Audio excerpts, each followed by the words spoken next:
good morning. Good morning, St. Paul family, and good morning to our new pastor, Dr. Lucretia Facen, and her lovely, supportive husband.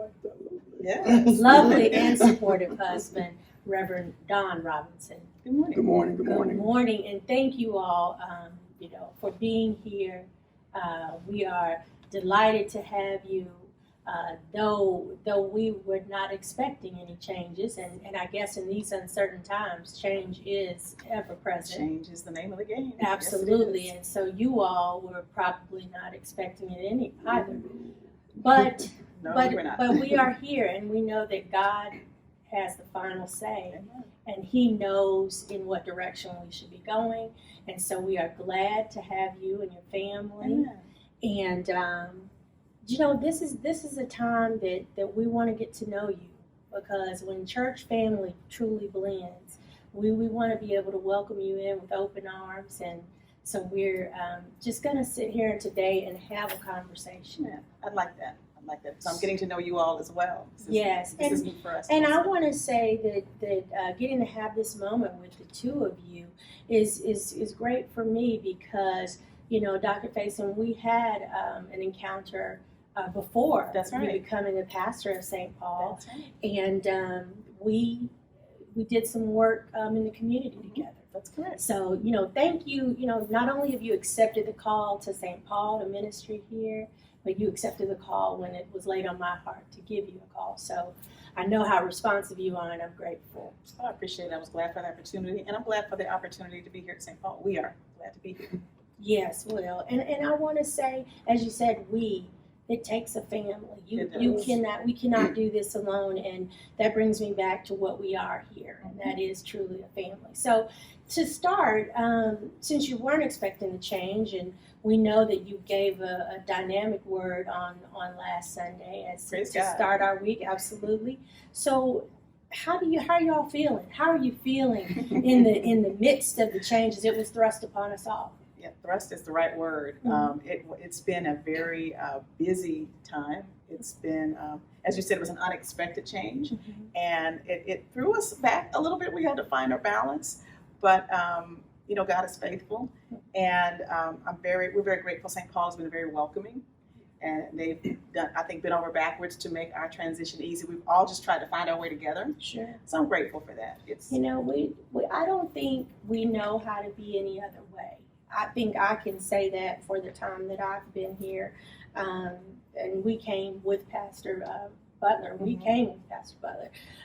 So we felt very welcome when we arrived, and we hope that will be your transition as well. And so that kind of moves me into where you've been. You want to hear where you were. And so Yeah. you were at a church, 5 or 6 years of service, 5 years. sort of like what we had. And you get comfortable. That's true. So That's true. so you're coming from a cross-racial membership and congregation to a church that was built by freed slaves. Wow. Yes. Historic church. And we truly feel that we have a strong connection to that. So how does that make you feel with where you're coming from and what you're moving into? It's definitely a 180. It's definitely a huge transition and a huge change. And I find it very interesting. And in that, I've always asked God, okay, what are you doing here? Because first I'm pastoring a church that's predominantly white.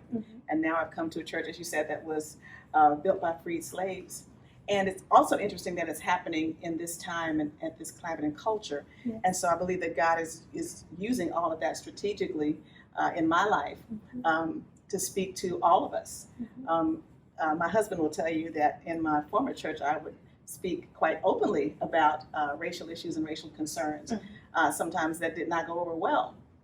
However, Not as many amens. not as many amens. Preach, sister. However, Yeah. But what also I think God also showed me in this process is that God has called me in ministry, us in ministry in particular, to all people. That when God calls us, there's not a limit on who we minister to. Sure. And so God, I think, has given us a very unique perspective, and I'll let my wonderful husband talk about it, because he's a big part of my ministry there. And the joke was they liked him better than me sometimes, but God gave us that unique perspective. and I believe served a purpose in making a difference and exposing and talking about those very difficult and painful subjects that race can be.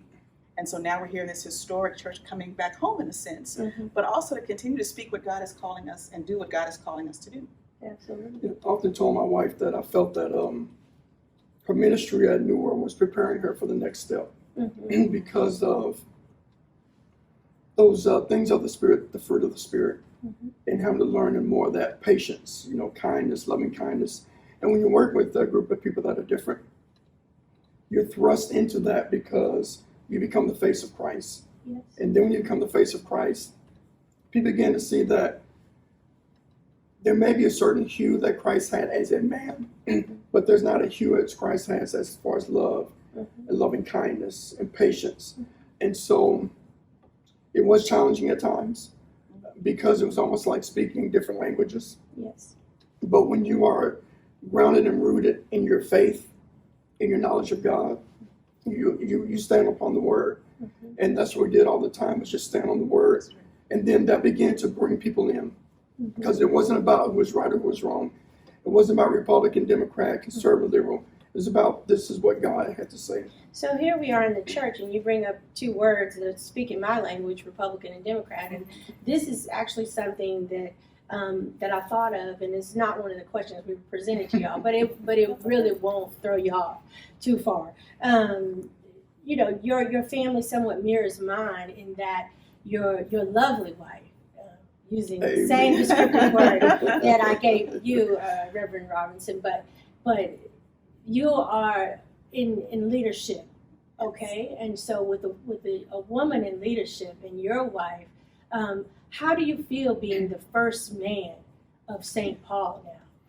It is interesting. My background is Baptist. My father was a Baptist pastor for 52 years. And so I came into that, and so that's all I was aware of. And they come from the background also that traditional Baptist of women not being in the pulpit. But when I met my wife, God changed that. He had to take me through a change. And so, as I tell people, one of my ministries is supporting her. Yes. And I'm very upfront with that, is that I would say no to a lot of other things if it comes in the way of supporting her. And so, and what I mean by that is the encouragement, support, that love, that kindness, but also that ability to remind people that I am not just a helpmate, but I am her husband. And so there were times I have to move her to the back and let people know, you have to talk to me. Sure. And that if there's something I don't like, then you will have to talk to me. Sure. And so it's been that protector and that warrior. He handles it well. I mean, he really has handled that, I think, very, very well. And that doesn't mean that there's any less work to do. I mean, you No. won't No, be baking yeah, it cookies, will. but we do have a chili cook-off. I mean, we have a chili cook-off. Makes great chili. So maybe you do that. But there's so much work to do, and Yes, that kind of. So, what are some of the things you envision? I know we are ever so happy that you embrace Project Unity and the cross work that we'll be able to do to continue that work in the community, and the great work because of testing and all kinds of things that are necessary in our world today. So what kinds of works would you like to see, or that you feel that God is laying on your heart through your continued work in ministry that you might bring to us, so that we have some kind of idea of where you might be going? Because you spoke of New Vision last Sunday. Yes. So. And I'm glad you mentioned Project Unity, because I'm really excited about that and some of the things that you guys are already doing. I think coming from my cross-racial appointment, that just feels like a natural fit for me. So part of it is just to continue that work of reconciliation. I feel like that as believers, and I said this a lot of times where I was before, that the church is uniquely equipped to do the work of reconciliation. Yes. We are that. That's who we are. That's our DNA. We are the people who have experienced reconciliation. God has reconciled us, and then has given us, the ministry of reconciliation. That's who we are. Sure. And so we should be leading that work. We should be right in the middle of that work. So I definitely think that's part of it. And for me also, personally, one of, I think, my strengths is that of encouragement. I really like to see people become who God has called them to be, to see people released into their destiny, working in their gifts. and not just for the good of the church, although definitely for the church, but also for the good of the community. So I mean, what else is God calling us to do? There are more dragons to slay out there. You know what I mean? There's more that God has called us to do, and when we do that, I think the church is energized. Sure, and God is pleased. And God is glorified. Absolutely. And so I'm getting a word right here with you all this morning. But I wanted to ask you about something you mentioned in the word call and calling. Mm-hmm. And so I'm sure that the members would like to hear about when you felt the call and your journey to the call and your journey in the call. That is something that really would help us get to know who you are. And then, you know, Reverend Don, were you preaching as well, and then how did you all blend your lives in ministry? I can trace my call, the beginnings of my call, back actually to my childhood. Mm-hmm. I remember being baptized. I grew up in actually the Disciples of Christ church. I call myself kind of a religious mutt because I grew up in the Disciples of Christ. I've been through the Baptist church, the non-denominational church. I landed in the Methodist church, I like to say. Likewise. I kind of landed here. But I love that my background has all of these different experiences because I think that's what keeps me open and seeking and it makes me available to all kinds of people. And so I began wrestling with that as a little girl, just had this sense that God wanted to do something with my life, but not knowing what that was. And I think that crystallized for me when I was in college and finished my first degree. But I felt like I didn't want to go back to school. I was like, no, I don't know what this is. Let me just put this on the back burner. And I did that for about a period of about 10 years, went back and forth, wondering. I would get applications to seminary. I wouldn't fill them out. And finally just came to this point of saying, I have got to see if this is where, if God is calling me to this. I've got to just see what this is. Yes. And so once I did that, I basically never looked back. And that's when I found a Methodist church, because at that time and at times it still is difficult for women in ministry. And so I had to find a place that was open, and that place was Jubilee United Methodist Church. And the pastor at that time was Dr. Sharon Patterson. Oh, very well. So she was very formative in my early call to ministry and just and very encouraging. And then again, so were my parents. I have two parents that are pastors, although they didn't start out as pastors. It was second careers for both of them. And so I had this wonderful, supportive network of pastors around me. And once I basically, put my hand to the plow and never looked back. Went to seminary, ended up pastoring Jubilee. And where did you do your studies? I did my studies at Perkins School of Theology at SMU. Nice. Did that while I was at That fits quite well. Yes, it's a Methodist party now. That works. And so from SMU, I stayed at Jubilee for a while, and then I went on staff at Hamilton Park, which was a great experience. That's actually our first church in Dallas, wonderful. Hamilton Park. Yes, I've had a great experience at Hamilton Park. I spent a lot of time working on worship and hospitality, which really fits my personality because I love people. I love to talk, and so I really worked hard at Hamilton Park on creating a welcoming atmosphere. I think that is extremely important. When people come in, they feel and sense God's love. That's right. No matter who they are, no matter what they look like, no matter where they come from, that one of the things that is so powerful and important is that you can come to the church and be accepted. Yeah, right? That's right. And so that for me is extremely important. So I spent a lot of time working on that. And once again, every time I have an appointment change, I'm not looking for it. And so I definitely wasn't looking for my appointment to New World, to the cross-racial appointment. And so ended up there. But I've learned that I just have to trust God every step of the way. Sure.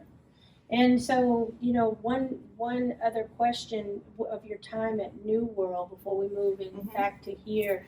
How do you think in these times your sermons might have been different at New World? Yeah. Different from what you're saying to a congregation at New World than what you might say here. And the reactions, Reverend Don, that you all might receive, because it would be different, especially with the peaceful protests and all those kinds of things. Different in some ways. I think the biggest difference was not so much in the content of my sermons in some ways, but in the presentation. Because you have to be aware of your audience. You have to be aware of the context that you're in. And so and even then, sometimes there were still struggles with that. So I don't know that I changed so much what I would say, but I did change how I said it. and when I said it, because sometimes you don't go in saying everything. You have to build relationships with people Sure. and earn trust. My That's what father used to say, you earn the right to pastor people. You earn the right to say certain things. And so the more I became familiar, and the more closely we walked together, then the more freedom I had. So that even if you didn't like what I was saying, you kind of like me now, so you put up with me. It's okay. It became okay. It became okay. Yeah. So you have to learn at some point that you're just going to follow the leading of the Holy Spirit. Sure. Because there comes a point where you have to decide if you're going to be a people pleaser or God pleaser. Yes. And it doesn't mean that you don't care about people, but God calls you to a certain standard, and God calls you sometimes to speak those things that are difficult to hear. Mm-hmm. I joke, I say, there's some Sundays you ought to leave church a little mad at me. Well, give them something to think about. Something every something Sunday to should chew make you on. feel For, good. for the week, and maybe midweek revisit that. Yeah. Well, it brings the thought up of, in the United Methodist Church, we do know those reappointments happen. Yes, they do. We do know we get maybe fall in love and fixated with one person. That's and right. we know that, in ministry, it can't be about one single That's right. person, and it is a collective work. It and is.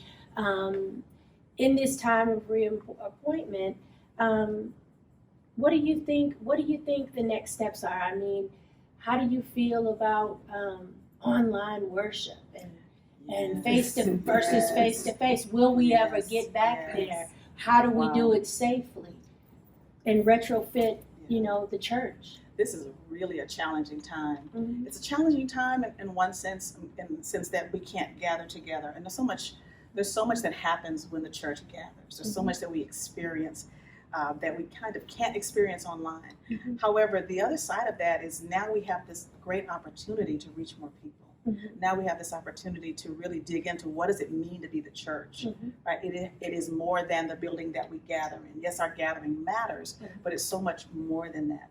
And so how do we then as a church make connections, make these virtual connections with new people? We have more people watching us now than just church members, Yes. right? So we have the opportunity now to share the gospel with so many more people, but we have to find ways to do it in ways that people will connect. Yeah. Right? We have to find relevant ways so that, because people will watch you for a few seconds. If you don't grab that attention, they're gone. That's right. And so it forces us to be creative. Well, it's a little less hard and a little less easy to walk out of the sanctuary. It is. If you're preaching. Then just change the channel. Right. And click on somebody else. But you both have joined us for Together We Dine already. Yes, we have. I think we saw you on there. Thank goodness for the warm connection of Zoom. Yes. A little bit warmer than on the phone. And so you've joined us for Project Unity. You've joined us for social justice and impact ministry. What else have I had the chance to share some time with you all? I've been on the women's Bible study, the Deborah anointing, which was really great. Yes. And I was on Bible study last night, Wednesday night Bible study. Oh, Wednesday night live. We Oh, did Wednesday Night Live, wonderful. and I So think y'all I already did midday manna. rolling up your So sleeves. I'm getting some good food here. That's all right. Well, I mean, so that brings me to maybe some of the burning questions that the members have. Okay. So, I mean, they want to know, do you, put sugar or salt or butter in your grits? You do not put sugar on grits under Lord any have circumstance. mercy, Lord have And mercy. so, Reverend Don, We what don't do you agree. We say don't agree about on this that? one. So know that in your household, your divided household. We are divided on household when it comes to grits. Grits. We are divided. I'm sorry. And so then, what about Prince or Michael Jackson? Prince. Michael I'm Jackson. Prince too. I mean, you know what? Prince. I like them both. To be Prince honest is a with you. genius. Oh my gosh. Absolutely. So, well, it is as our pastor Butler would say, it's a plum pleasing pleasure. Well, I'm so glad. I'm so glad. A plum pleasing And I'm pleasure. very grateful to him because we've had a chance to sit and meet, and he's just very kind and very gracious. Mhm. And I am I'm honored to follow him and excited about the great leadership that you've had. And that's a good thing. That's something to still give God thanks for. Well, he left us with next level thinking, That's and good. and you took us to new vision. So thank you for that, and thank you, Reverend Don, Sure. for for being the support that you are, and knowing that our new pastor is going to need that. And I'm so excited to know that y'all have already started to work, roll your sleeves up and work alongside us. And we will join you in prayer that God, we all allow ourselves to let God do the work He means for us to do. I appreciate that. Thank you you so so much. much. Thank you.